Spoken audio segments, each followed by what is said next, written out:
وہ اساتذہ ہوں، منتظمین ہوں یا معاونین ہوں یا طلبہ ہوں، سب کو دل کی گہرائی سے مبارکباد پیش کرتا ہوں کہ اللہ نے مجھے ایسے دینی ادارے سے وابستہ کیا یہاں صرف علم نہیں، عشق و محبت رسول کی میں بھی پلائی جاتی ہے۔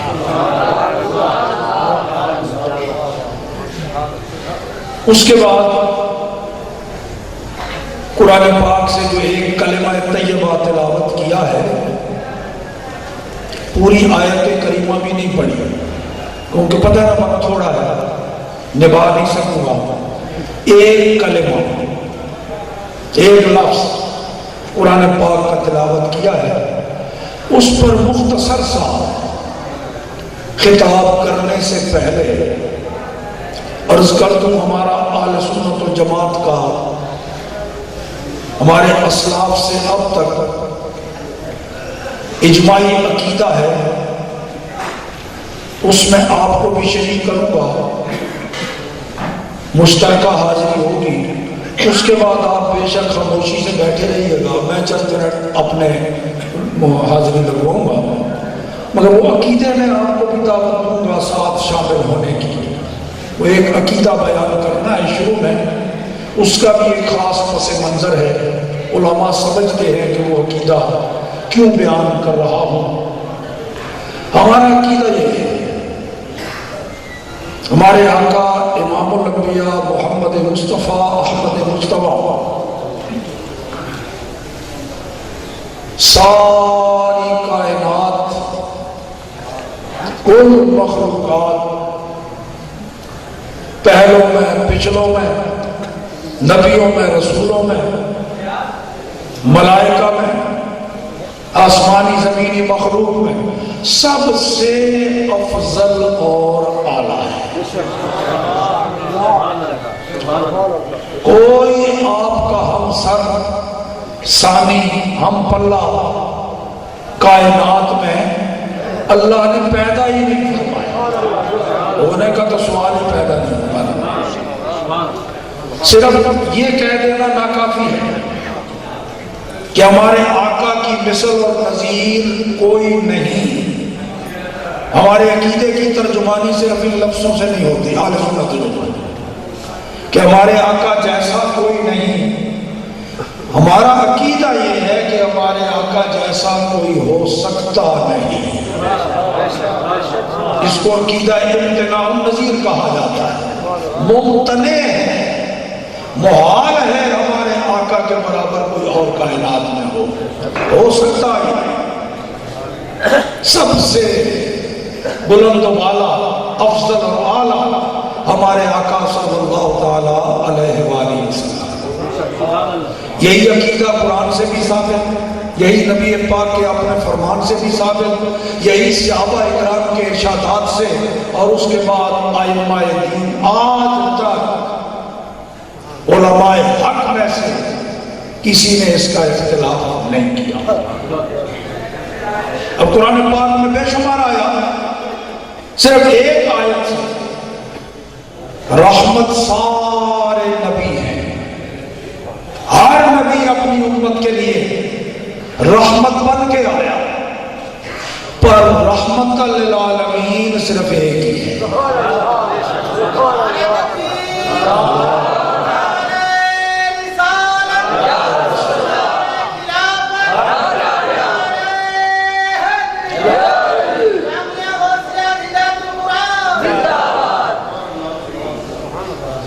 خود نبی پاک کے اپنے فرمان اقدس ارشاد فرمایا، اللہ رب العزت نے سارے نبی رسول پر حق بھیجے، لیکن ارسلت الی الخلق کافہ، ساری مخلوق کی طرف مجھ سے پہلے بھی کوئی نبی بن کے نہیں آیا، بعد میں بھی کوئی نہیں آیا۔ محدود زمانے کے لیے، متعین افراد کے لیے، مختص آبادیوں کے لیے نبی آتے رہے، پر کل زمانوں کے لیے اور کل جہانوں کے لیے اللہ نے مجھے رسول بنا کے بھیجا۔ اور فرمایا میں تمام اولاد آدم سے افضل ہوں مگر میں اس پہ فخر نہیں کرتا، تواضع کے ساتھ۔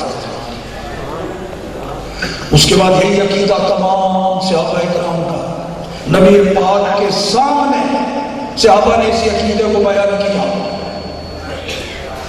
نبی پاک نے اس کی توثیق فرمائی۔ حضرت ابو ہریرہ کہنے لگے ما رأیت شیئا احسن من رسول اللہ صلی اللہ علیہ وسلم، میں نے ایسا کوئی نہیں دیکھا۔ حسان بن ثابت بولے تو انہوں نے یہ کہا وہ دیکھنا تو دور کی بات ہے، ایسا کسی ماں نے جنا ہی نہیں۔ احسن من کا لم ترکت تو ہے نہیں، وہ اجمل من کا لم تلد النساء، جنا ہی نہیں کسی ماں نے کائنات میں ایسا۔ حضرت علی مرتضیٰ رضی اللہ تعالیٰ بولے اور مانے لگے لم یرا مثلہ قبلہ ولا بعدہ، نہ انہیں جیسا کوئی پہلے نظر آیا ہے نہ بعد میں نظر آئے گا۔ الغرض صحابہ اکرام کا بھی عقیدہ نہیں، اس کے بعد بھی یہی عقیدہ چلا ہے۔ اور امام بصیری نے ذرا بڑے زوردار طریقے سے اس عقیدہ کو بیان فرمایا ہے۔ وہ کہتے ہیں کہ برابری کی بات بڑے بات کی ہے، ان کے قریب بھی کوئی نہیں پہنچا، برابر ہونا تو بات کی بات ہے۔ وہ فرماتے ہیں فاقر نبیین، فاقر نبیین فی خلق و فی خلق ولم یضالوہ فی علم ولا کرام، وہ سارے نبیوں سے فوقیت لے گئے، ولم یضالوہ ولم یصابوہ نہیں فرمایا امام بصری نے، ولم یضالوہ، اور علم و کرم میں سارے نبی مل کے ہمارے آقا کے قریب بھی نہیں پہنچے۔ عقیدہ چلتا ہے۔ مولانا روم نے کہا بہترین و بہترین انبیاء جز محمد نے استدار ان جیسا تھا کوئی آسمانوں میں نہ کوئی زمینوں میں۔ الغرض یہ ہمارا عقیدہ ہے۔ اعلیٰ حضرت عظیم المرتبت نے اس کو اختصار سے بیان کر دیا۔ اگر اس عقیدے کو مختصر بیان کیا جائے تو اعلیٰ حضرت سے پڑھ کر کے فصاحت و بلاغت میں اس عقیدے کو کوئی شیخ نہ بیان کر سکتا۔ اختصار کے ساتھ دو لفظی بات کہتے ہیں، میں خلق سے اولیاء، خلق سے اولیاء سے رسول، عام مخلوق سے اولیاء اللہ افضل، اولیاء اللہ سے رسول افضل، خلق سے اولیاء، اولیاء سے رسول اور رسولوں سے اعلیٰ۔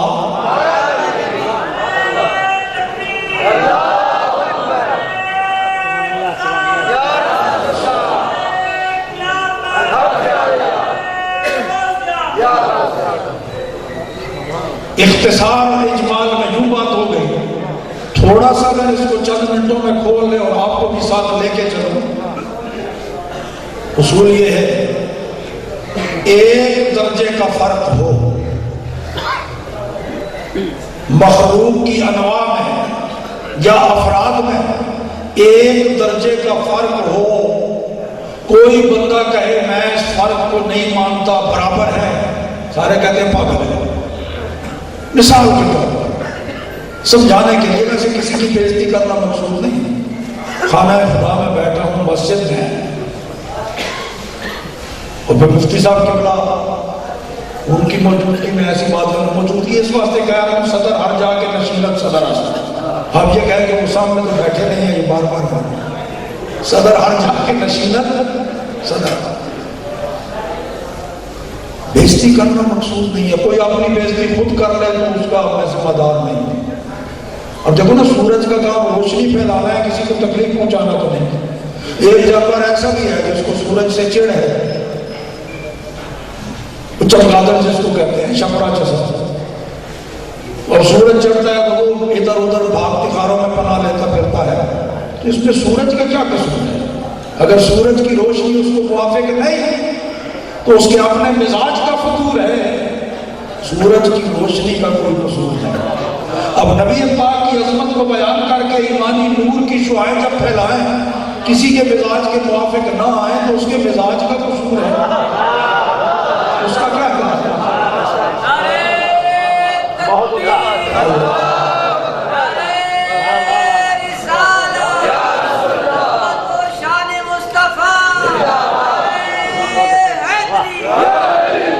صرف سمجھانے کے لیے مثال کے طور پر دیکھو نا جی، گدھا اللہ کی مخلوق ہے کہ نہیں؟ کہ اس کو کسی اور نے پیدا کیا، اور انسان کو بھی اللہ نے پیدا کیا۔ خالق دونوں کا ہے، دونوں اسی خالق کی مخلوق۔ گدھا بھی کھاتا پیتا چلتا پھرتا ہے، انسان بھی، بلکہ گدھا زیادہ کھاتا ہے۔ اس کی بھی دو آنکھیں ہیں، دو کان ہیں، اس کے بھی دو کان دو آنکھیں، اس کی بھی نسل چلتی ہے، اس کی بھی نسل چلتی ہے، مگر فرق ہے وہ عقل و شعور سے عاری محروم۔ انسان کو اللہ نے عقل عطا فرمائی۔ اب عقل ہونے کے باوجود کوئی گدھا بنے اور کہے نہیں جی گدھے اور انسان میں کوئی فرق نہیں، تو آپ سارے کہیں گے انسانی شکل میں گدھا ہے، بے وقوف ہے، جاہل ہے۔ کیوں جی، کیا خیال ہے آپ کا؟ میں فتویٰ نہیں پوچھ رہا ہوں، آپ کی عقل کیا کہتی ہے؟ جو بندہ کہے نہیں جی گدھے میں اور انسان میں کوئی خاص فرق نہیں، وہ بھی اللہ کی مخلوق، یہ بھی اللہ کی مخلوق، آپ اس کو کوئی سمجھدار کہیں گے یا پاگل کہو گے؟ حالانکہ فرق ایک ہی درجے کا ہے نا، اس میں عقل نہیں، اس میں عقل۔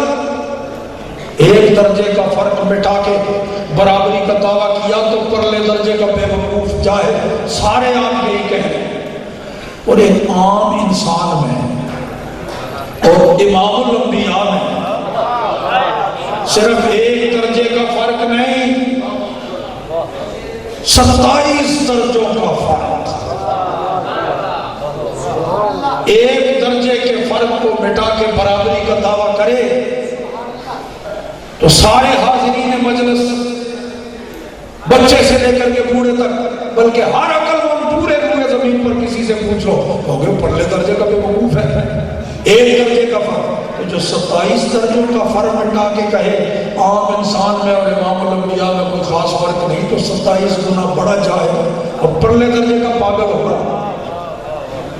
وہ 27 درجے میں نے گنوانے ہیں آپ سے، اور لفظ صرف بڑا آسان سا کہلوانا ہے، تجوید و قرات کے اعتبار سے زبان میں بوجھل نہیں، اور بڑا پیارا لفظ ہے۔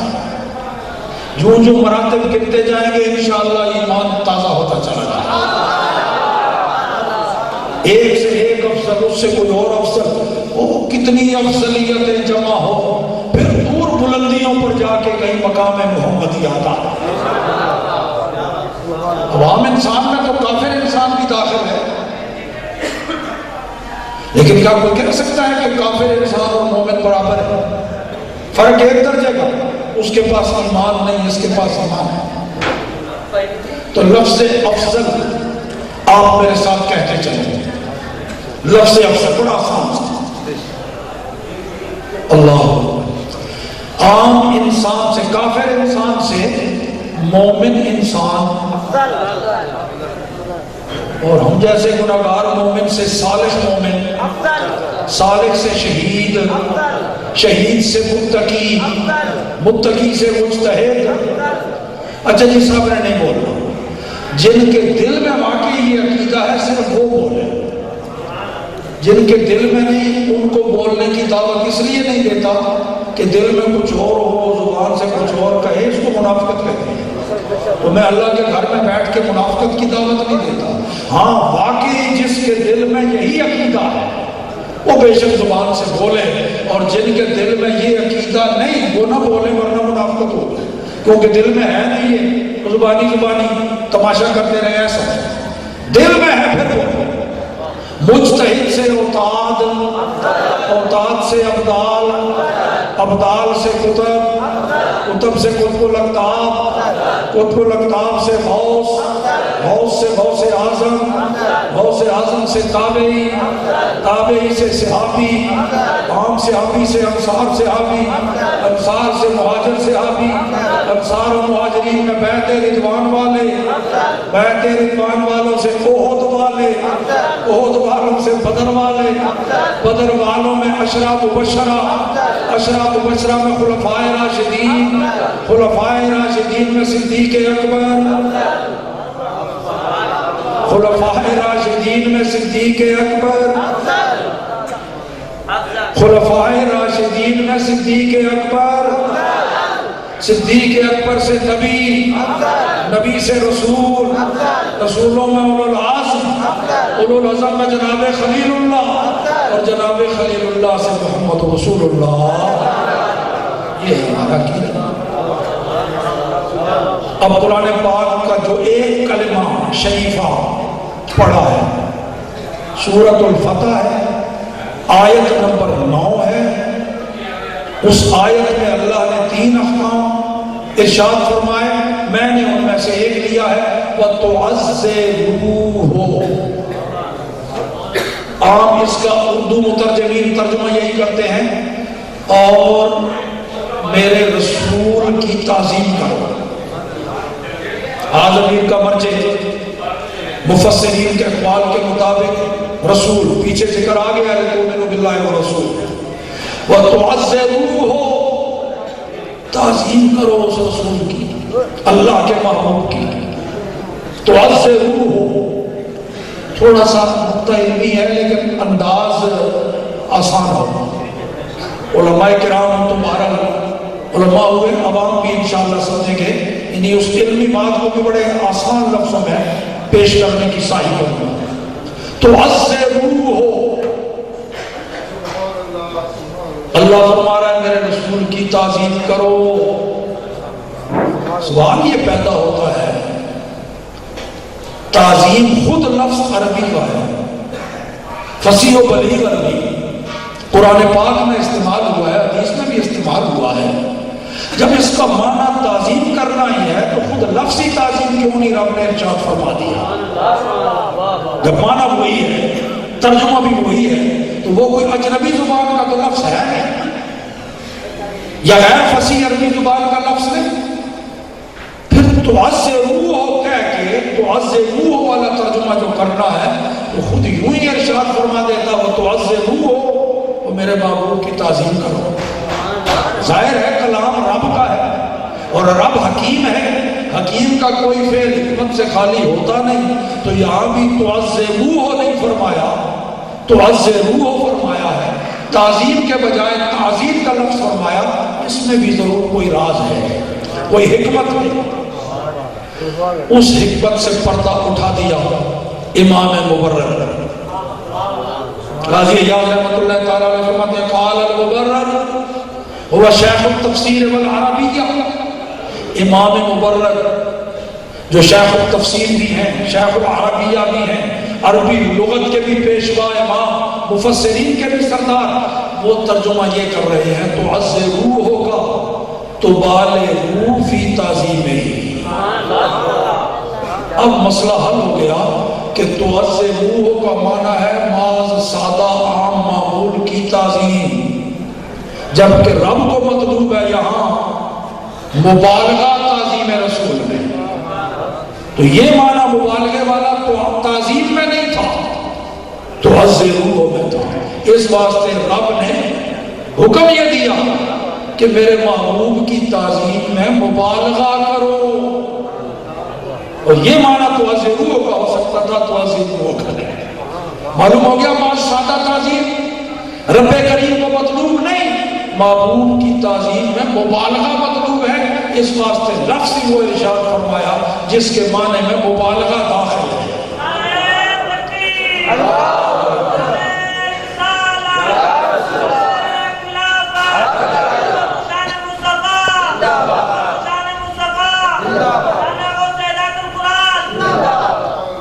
مسئلہ حل ہو گیا کہ رب کریم نے تُعَزِّرُوهُ نہیں فرمایا، تُعَزِّرُوهُ فرمایا ہے، اس واسطے کہ تُعَزِّرُوهُ کے معنی میں مبالغہ داخل نہیں، اور تُعَزِّرُوهُ کے معنی میں مبالغہ ہے۔ اب ترجمہ یہ ہو گیا قرآن پاک کا، تفسیر امام مبرر نے پیش کی مگر قرآن کی تفسیر پیش کی نا، قرآن کا معنی بتایا۔ اب تُعَزِّرُوهُ کا معنی یہ بن گیا رب فرما رہا میرے محبوب کی تعظیم میں مبالغہ کرو، تو بالغوا فی تعظیمہ، یہ مسئلہ حل ہو گیا، پر ایک اور الجھ گیا، وہ یہ اشرف اللمعات فارسی شرح ہے مشکات شریف کی، شیخ عبدالحق محدث دہلوی رحمۃ اللہ تعالی علیہ کی تصنیف ہے، اس میں شیخ عبدالحق محدث دہلوی فرما رہے ہیں اطراء و مبالغہ بمدح حضرت راہ نہ دارت۔ شیخ فرما رہے ہیں اللہ کے محبوب کی تعظیم اور توصیف میں مبالغہ ہو سکتا ہی نہیں، ممکن ہی نہیں، محال، متصور ہی نہیں۔ اب ذرا غور فرمائے، رب حکم دے رہا ہے مبالغہ کرو، شیخ کہہ رہے ہیں یہ ہو ہی نہیں سکتا، یہ انسانی بس میں نہیں۔ اور قاعدہ یہ ہے کہ رب کریم ایسا حکم دیتا ہی نہیں اپنے بندوں کو جو ان سے ہو نہ سکے، لا یکلف اللہ نفسا الا وسعها، طاقت سے بڑھ کے حکم رب دیتا ہی نہیں۔ شیخ فرما رہے ہیں